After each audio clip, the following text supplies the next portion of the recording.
तो दोस्तों कैसे हो आप लोग। दोस्तों आज की वीडियो में मैं आपको एक्सप्लेन करूंगा Ben 10 ultimate alien cosmic destruction game की स्टोरी हिंदी में। इस गेम से रिलेटेड फ्यूचर में और भी वीडियोस हमारे चैनल के ऊपर आएगी, तो अभी तक आपने हमारे चैनल को अगर सब्सक्राइब नहीं किया तो सब्सक्राइब कर लेना। तो फिर चलिए दोस्तों आज के इस इंटरेस्टिंग वीडियो को अब शुरू करते हैं।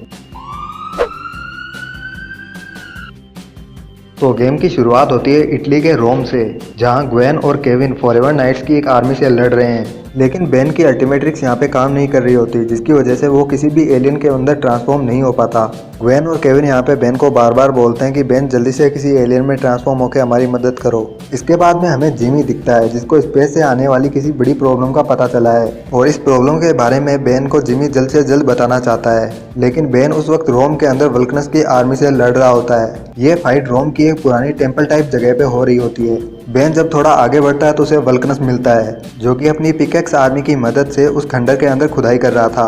बेन और वल्कनस की यहाँ पे हमें फाइट देखने को मिलती है, जिसमें वल्कनस हार जाता है। बेन वल्कनस को मारने के बाद में इस खंडर से बाहर जाने का रास्ता ढूंढ रहा होता है और जब बेन इस खंडर से बाहर निकलता है तो उसे वहाँ पे इनोक मिलता है, जो कि इस खंडर के अंदर पिछले 6 सालों से छुपा हुआ है। बेन इसको देख के बोलता है कि तो तुम पिछले 6 सालों से यहाँ पे छुपे हुए थे। इनोक बेन को देख के बोलता है कि बेन टेनिसन, मुझे पता था एक दिन तुम मेरे सामने फिर आओगे, लेकिन बेन टेनिसन तुम्हें पता होना चाहिए कि मैं अब वो 6 साल पहले वाला इनोक नहीं रहा। मैंने इन 6 सालों के अंदर एलियन आर्टिफैक्ट की मदद से अपनी पावर को काफी ज्यादा इंक्रीज कर लिया है। बेन इसकी फिरकी लेते हुए बोलता है कि तुमने अपनी पावर के साथ में अपनी बदबू भी काफी बढ़ा ली है। इसके बाद में बेन और इसके बीच में फाइट शुरू हो जाती है। बेन पहले इसकी आर्मी को मारता है और फिर इसका नंबर लेता है। बेन इसको इतनी बुरी तरीके से मारता है कि ये अपने घुटनों पे आ जाता है। घुटनों पे आने के बाद में ये बेन से बोलता है कि बेन टेनिसन तुम मुझे नहीं मार सकते, क्योंकि मेरे पास में एलियन आर्टिफैक्ट है। लेकिन बेन को इसकी कोई भी बात समझ में नहीं आती और बेन इसका किस्सा खत्म कर देता है।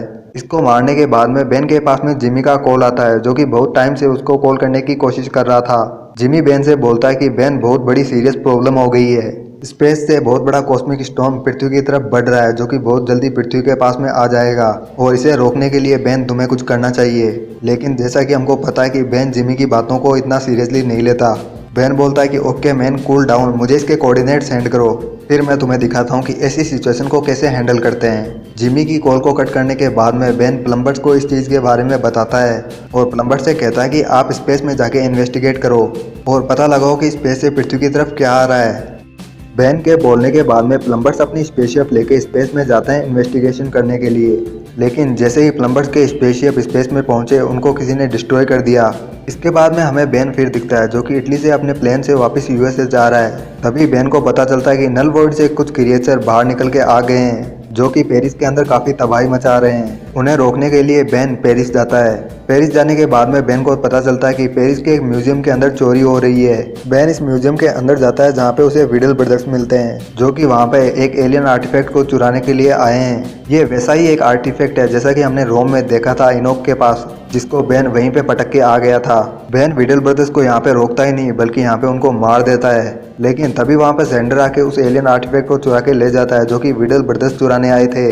और जाते जाते सेंडर बेन से बोल के जाता है कि बेन टेनिसन तुम मेरा पीछा मत करना, पीछा करना बेकार है। सेंडर के भागने के बाद में म्यूजियम में लगे एक टीवी पर बेन न्यूज देखता है। उस न्यूज के अंदर बेन को डिस्फेम करने की कोशिश की जा रही होती है और बेन की जो रोम में हुई फाइट थी उसकी क्लिप उस न्यूज के अंदर दिखाई जा रही है। और न्यूज एंकर बोल रहा है कि बेन टेनिसन कैसे उन लोगों के लिए खतरा है जो कि शांति से जीना चाहते हैं। ये न्यूज देखने के बाद में बेन काफी नर्वस हो जाता है और वो सोचता है कि सेंडर से वो एलियन आर्टिफैक्ट लेने के बाद में वो एक लंबा ब्रेक लेगा। इसके बाद में बेन वापस सेंडर के पीछे जाता है और उसको मार के वो एलियन आर्टिफैक्ट वापस ले आता है। और फिर बेन अपने प्लेन के अंदर वापस आके उन प्लम्बर से बात करने की कोशिश करता है, जो कि स्पेस में गए थे इन्वेस्टिगेशन करने के लिए। लेकिन बेन को तभी पता चलता है कि उन सभी प्लम्बर्स के स्पेसशिप को किसी ने तबाह कर दिया है स्पेस में। बेन इसे देख के बोलता है कि दोस्तों ये कोई बड़ी प्रॉब्लम है, इसके लिए हमें खुद जाके इन्वेस्टिगेशन करनी होगी। तभी वहाँ पे एजमत आता है, जिसे देख के केविन बोलता है कि एजमत खुद यहाँ पे आया है, इसका मतलब जरूर कोई बड़ी प्रॉब्लम है। तभी बेन के प्लेन में लगे मॉनिटर के ऊपर एजमत बेन को उस क्रिएचर की शेडो दिखाता है, जिसने सभी स्पेसशिप को तबाह किया था। ये शेडो दिखाने के बाद में एजमत बेन से बोलता है कि बेन ये क्रिएचर बहुत ज़्यादा पावरफुल है, इसे तुम सिर्फ अल्टीमेट्रिक्स की मदद से नहीं हरा पाओगे। बेन बोलता है कि अगर हम इसको हरा नहीं सकते तो इसको पृथ्वी पे आने से रोक तो सकते हैं, प्लम्बर्स को बोल के पृथ्वी के चारों तरफ एक शील्ड बनवा लेते हैं। तो एजमत बोलता है कि नहीं, इससे लोगों को इस चीज़ के बारे में पता चल जाएगा और चारों तरफ अफरा तफरी मच जाएगी। तो बेन बोलता है कि तो क्या और कोई तरीका है। तो इस्मत बोलता है कि हाँ एक तरीका है, हम अल्टीमेट्रिक्स की पावर को बढ़ा सकते हैं।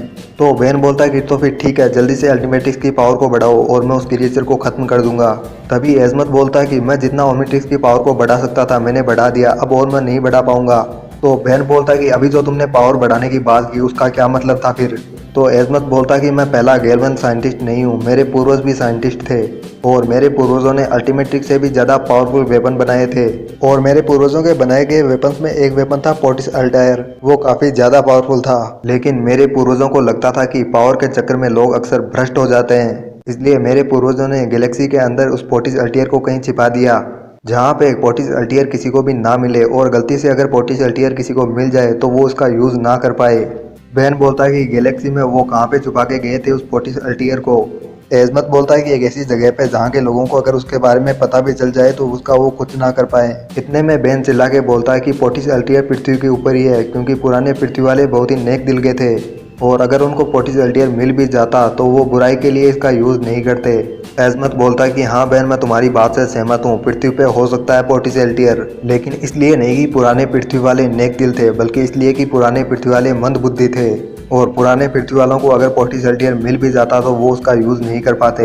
एजमत बोलता है कि मैंने अपने पूर्वजों से सुना था कि पोर्टिस अल्टायर को जिस ग्रह पे भेजा गया था वहाँ के वायुमंडल में घुसते ही उसकी स्पीड बहुत ज़्यादा बढ़ गई थी, जिसकी वजह से पोर्टिस अल्टायर के टुकड़े उस ग्रह की अलग अलग जगहों पे जाके गिरे। बेन बोलता है कि पृथ्वी इतनी बड़ी है और पोर्टिस अल्टायर के टुकड़े पृथ्वी के ऊपर कहीं भी हो सकते हैं, तो हम उन्हें कहाँ ढूंढे। तभी एजमत बेन के पास में वो पेरिस के म्यूजियम से चुराया हुआ आर्टिफैक्ट का टुकड़ा देखता है और पूछता है कि ये तुम्हें कहाँ मिला। तब बेन एजमत को पूरी कहानी बताता है कि पेरिस के एक म्यूजियम से कैसे सेंडर ने इसे चुरा लिया था और बेन उसे वापस कैसे उसे लेकर आया। एजमत बेन से बोलता है कि बेवकूफ़ आदमी, ये एक पोर्टिस अल्टायर का टुकड़ा है। बेन बोलता है कि मैंने रोम के अंदर इनोक के पास में भी एक ऐसा ही आर्टिफैक्ट का टुकड़ा देखा था, लेकिन मैं उसे वहीं छोड़ आया।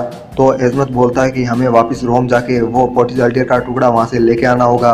तभी ग्वेन एजमत से बोलती है कि जिन एलियंस के अंदर बेन ट्रांसफॉर्म होता है वो सभी एलियन भी तो ऐसा कॉस्मिक स्टॉर्म बना सकते हैं जो कि अभी स्पेस से आ रहा है। एजमत बोलता है कि हाँ बिल्कुल बना सकते हैं। तो ग्वेन बोलती है कि तो फिर हो सकता है कि वो कोई बेन का ही एलियन हो जो कि स्पेस से अभी आ रहा है। तभी हमें स्पेस के अंदर वो क्रिएचर दिखता है जिसकी शेडो हमें एजमत ने दिखाई थी और वो कोई और नहीं बल्कि बेन का ही एक एलियन वेबिक था और वेबिक के साथ में इस वक्त था विल्केक्स का चमचा साइफन, जो कि पृथ्वी वालों के प्रति वेबिक को भड़का रहा है। वेबिक साइफन से बोलता है कि साइफन तुम मेरे लिए क्या कर सकते हो। तो साइफन बोलता है कुछ भी मालिक। और फिर वेबिक के कहने पर साइफन अपनी रेड्स की आर्मी को एक्टिवेट कर देता है पृथ्वी के ऊपर, जिसकी भनक बेन को लग जाती है, लेकिन एजमत उन्हें रोकने के लिए बेन को जाने नहीं देता। एजमत बोलता है कि अभी इन्हें रोकने से ज़्यादा जरूरी है कि हम रोम जाके वो पोर्टिस अल्टायर का टुकड़ा लेकर आएं, लेकिन किसी तरह से बेन मना लेता है एजमत को और चला जाता है रेड्स की आर्मी से लड़ने के लिए।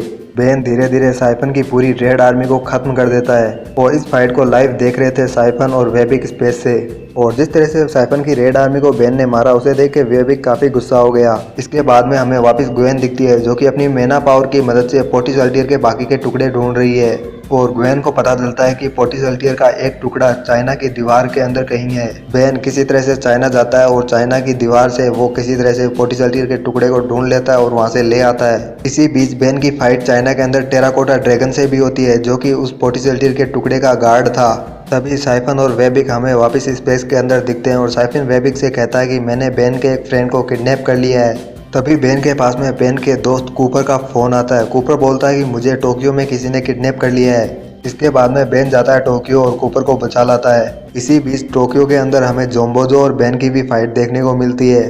इसके बाद में पुराने गैल्वन्स के होलोग्राम अल्टीमेट्रिक्स से बाहर आते हैं और वो पुराने गैल्वन्स कोशिश करते हैं बेन की ओमनिट्रिक्स से पोर्टिस अल्टायर के टुकड़ों को जोड़ने की, लेकिन बेन के पास में पोर्टिस अल्टायर के सारे टुकड़े नहीं होते, जिस वजह से वो गैल्वन बेन की अल्टीमेट्रिक्स से उन्हें कनेक्ट नहीं कर पाते और एक बार फिर सभी गैल्वन बेन की अल्टीमेट्रिक्स के अंदर वापस चले जाते हैं। और अल्टीमेट्रिक्स के अंदर जाने के बाद में अल्टीमेट्रिक्स के ऊपर एक मैप बनता है जिसके अंदर एक लोकेशन आती है।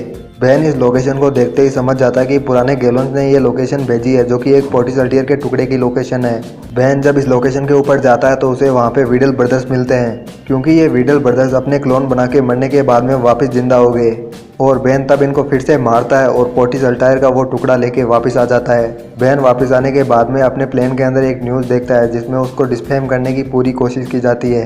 इस बार न्यूज़ के अंदर बेन की चाइना वाली फाइट की फुटेज दिखाई जाती है। ये देखने के बाद में बेन को लगता है कि ये जो फुटेज है वो उनको जिमी दे रहा है, लेकिन केविन और ग्वेन बेन को यहाँ समझाने की कोशिश करते हैं कि जिमी ऐसा कभी नहीं कर सकता।